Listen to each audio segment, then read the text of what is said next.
Stop for a second. Before you put another dollar into a Roth IRA, there's something most people never hear. Because the account that everyone says is the perfect retirement tool may not actually be the best fit in every situation.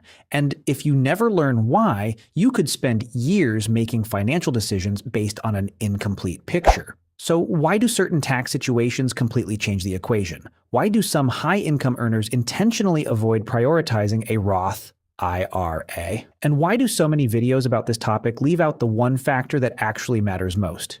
If you leave before understanding this, you'll probably walk away with the same simplified advice everyone repeats online. Open this account, contribute every year, never think about it again. But by the end of this video, you'll understand when Roth IRAs tend to look strongest, when they may be less attractive, and why the answer is often far more nuanced than people think. Maybe you've heard people online talk about Roth IRAs as if they're the obvious answer, the default, the thing everyone with any financial sense supposedly already has. And after hearing it enough times, you start wondering whether you're already behind, whether you're missing out, whether everyone else understands something you don't. That feeling is worth paying attention to, because it's usually a sign that you're getting a conclusion without the reasoning behind it. And reasoning is exactly what we're going to walk through today. If you're enjoying finance videos that break down money topics without the hype, subscribe now, because most channels focus on quick answers. This channel focuses on helping you understand the reasoning behind those answers. And later in this video, we're covering the one Roth IRA detail that rarely gets mentioned, but can completely change how people think about retirement accounts. Let's start with why this account became so popular in the first place. The pitch is simple. You contribute money that's already been taxed, it grows over time, and under qualifying conditions, you withdraw it in retirement without owing anything else. No complicated math, no guessing about future tax brackets, just a clean, satisfying story. Pay the tax now, and you're done worrying about it forever. That simplicity is part of why it spreads so easily online. A short video can explain the entire concept in 15 seconds, and it sounds airtight. Yet popularity and suitability are not always the same thing. Here's something most people never realize. The entire advantage of this account structure depends heavily on one number nobody can actually predict with certainty: your future tax rate compared to your current one. Let's assume, hypothetically, that someone contributes $7,000 while sitting in a 12% marginal tax bracket. In this illustrative example, that contribution effectively costs them slightly more upfront than it would if they'd instead used an account that allowed a deduction today. Now imagine a different hypothetical, someone in a 32% bracket contributing that same $7,000. For that person, taking a deduction now could mean meaningfully more dollars staying invested today, since a higher current tax rate means a bigger tax bill to avoid. There's a surprising reason some people actually prefer the deduction today instead of the tax-free promise later. It comes down to a simple question. What if your tax rate right now is higher than what it might be after you stop working? Think about someone in their peak earning years. Maybe they're deep into a career, income climbing, and every extra dollar is taxed at their highest marginal rate. For that person, a deduction today isn't a small detail. It's real money that stays working for them instead of leaving their pocket immediately. Now picture that same person decades from now, drawing down income slowly, spreading withdrawals out, keeping their total taxable income lower than it ever was during their working years. In that hypothetical, the math looks completely different than it does for someone just starting out with a modest income and decades of runway ahead. That's the part that rarely gets said out loud. This isn't a question with one universal answer. It's a question that depends entirely on where you are right now and where you might realistically end up. But that's only half the story. The assumption nobody questions is that taxes will always be higher later. It's repeated so often that it starts to feel like a law of nature. But historically, tax rates have moved in both directions over time, not just upward. And in retirement, income often looks completely different than it does during working years. No paycheck, no payroll taxes, possibly lower total income once withdrawals are managed carefully. In one possible scenario, someone's effective tax rate in retirement could end up lower than their rate during their highest earning years. In another hypothetical scenario, it could be the opposite. Nobody can know in advance which version of the future they'll actually live in. That uncertainty is the whole point. Anyone claiming to know your future tax bracket with confidence is guessing, even if it doesn't sound like a guess. Here's another layer most people never stop to consider.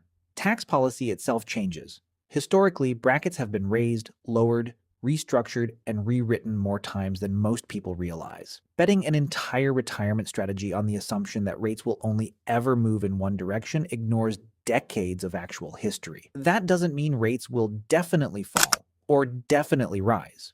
It means nobody watching this video and nobody making a video about this topic actually knows for certain. The honest answer is less satisfying than a confident prediction, but it's the accurate one. Most viewers probably aren't expecting this next part. What Roth IRA advocates rarely emphasize is opportunity cost. If a contribution costs you more out of pocket today because there's no upfront deduction, that's money not available for something else. Maybe that's paying down debt. Maybe that's an emergency fund.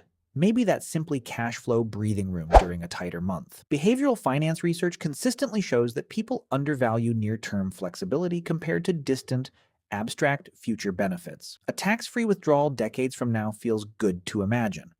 A tighter budget this month feels real. Why don't more people talk about that trade-off? And this is where things get interesting. There's a hidden flexibility factor that almost never comes up. Different retirement account structures have different rules around access, contribution limits, and how withdrawals interact with other income sources. Some structures offer more liquidity in certain situations. Others offer more predictability. None of them are universally superior, because flexibility and predictability pull in different directions depending on what someone actually needs. Imagine two completely different hypothetical timelines for the same amount of savings. In one, everything goes according to plan. Steady income, no surprises, decades of uninterrupted contributions. In another, something unexpected happens. A job loss, a medical expense, a move to a new city that requires cash sooner than planned. The account structure that felt perfect in the first scenario might feel far more restrictive in the second. That's not a flaw in any particular account. It's simply a reminder that flexibility has value, even when everything seems to be going well. We'll come back to why that matters in a moment. So why does the Roth IRA conversation dominate the way it does? This is where psychology comes in, because uncertainty is uncomfortable, and nothing feels more comforting than hearing someone say, "Just open this account and you're set." A one-time decision that supposedly resolves an entire category of future stress. That's an incredibly appealing story, even when the underlying math is more complicated than the story suggests. Humans generally prefer simple, certain-sounding narratives over accurate but conditional ones. Pay taxes now, never worry again. Sounds more comforting than, it depends on your income now, your income later, your tax bracket now, your tax bracket later, and your access to liquidity along the way. Even though the second version is closer to the truth.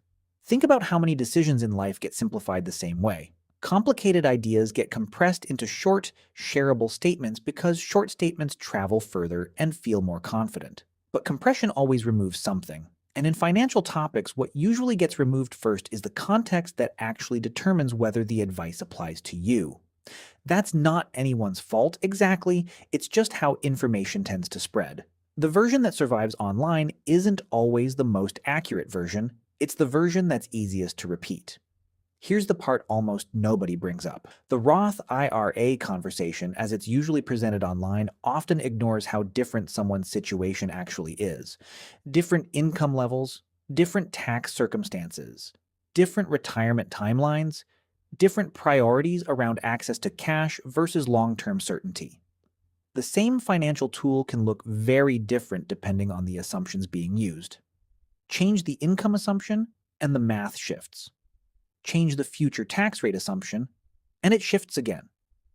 Change how soon someone might need access to the money, and an entirely different set of trade-offs appears. None of this means the account is bad. It just means the popularity of an idea online doesn't automatically make it the right fit for every viewer watching this video right now. So where does that leave you?